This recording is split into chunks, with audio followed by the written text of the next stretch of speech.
Denosa in Gauteng has raised the alarm over the deteriorating conditions at the Tembisa Hospital, which is operating with less than half the staff required. The union warns that the severe understaffing is crippling service delivery. The hospital has been without a permanent CEO for over 2 years now. Newzroom Afrika's Veronica Makhoali is joining us live from outside the hospital. Veronica, very good morning to you. Speak to us about some of the pressure that the staff is feeling because of this understaffing. Well, certainly, Aldrin, the Democratic Nursing Organization of South Africa is warning that Gauteng's healthcare system may soon flatline unless the chronic understaffing of healthcare professionals is addressed. We are outside Tembisa Hospital, which is one of the facilities that has been flagged by the union as really facing a severe service delivery that's impacting both patients and the staff here. In fact, one of the figures that was given by Denosa is saying that the Tembisa Hospital is expected to have a staff complement of just about over 5,000, workers here. But at the current moment, they've had just only about 2,400. And you can imagine that is almost less than half. And so it's really just affecting the workings of this hospital, which we know is crucial in terms of Gauteng's healthcare system. I am joined by the Provincial Secretary of the Union, Bongani Mazibuko. Thank you for your time. We were talking just a little bit about the numbers, but if you can go in detail for us of what that actually looks like and the impact for this specific hospital in Tembisa. Good morning and thank you for having me. Well, it's actually very dire because now you've got patients lying in casualty, for instance, for a number of days, and you've got a mixture now of psychiatric patients together with medical patients, and the nurses and other staff categories are not able to cope with the influx of patients due to the shortage.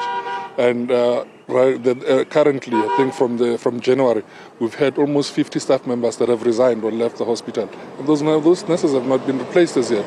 So you can, where there was a shortage, there's even a much more dire shortage. And when patients come in, they expect to be served.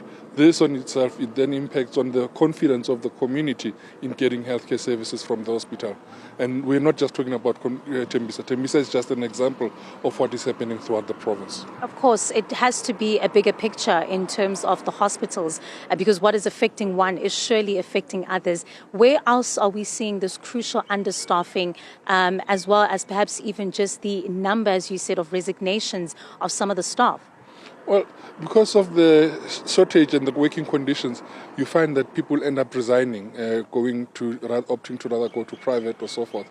And we've seen this throughout the province. CDBing, we've seen this in Dr. Josh Mokari and a few other hospitals as well in the central Johannesburg district.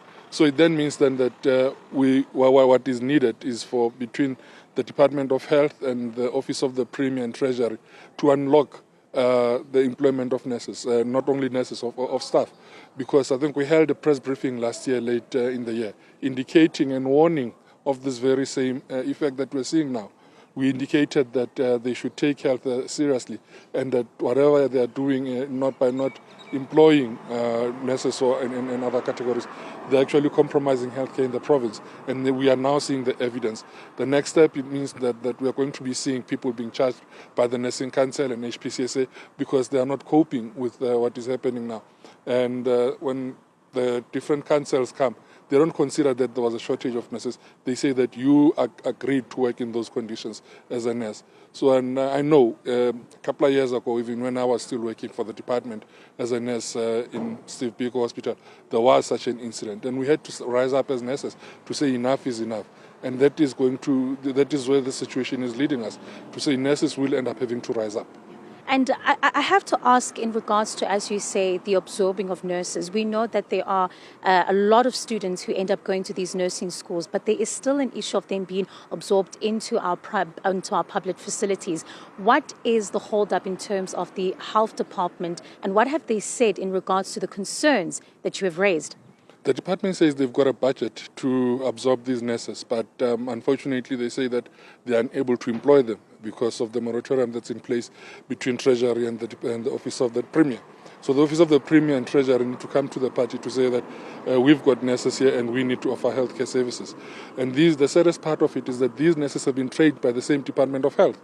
The department invested in them. Now, when they've completed their community service and they're supposed to be employed, the department says we're unable to employ you. Not because there's no budget, but because someone somewhere decided that you are going to overspend, so we're not going to employ these nurses. It cannot be. We cannot measure overspending with the lives of the people of Gauteng, because that is what it's tantamount to. And currently we know it, we have it on good authority, that the number of post-community service nurses that we're talking about, it's about 350, and yet there are 900, more than 900 actually, vacant funded posts for nurses in this province. So now if you then ask yourself, why is the department and the Office of the Premier not coming to an agreement and employing these nurses? Well, a very, startling statistic there in regards to the need for more nurses, 900 vacancies. But I can tell you, Algin, that even here at Tembisa Hospital, we've heard that the union saying that there's only about 14 cleaners. And you can understand, for a hospital that is this big, it's not just a healthcare shortage, but it's also really just the support staff needed to run this facility that is definitely impacting the experience and the treatment being given by patients here, and exhausting staff that is already here, as you can imagine. Algin. Thank you so much, Veronica Makhoali, there joining us from outside the Tembisa Hospital.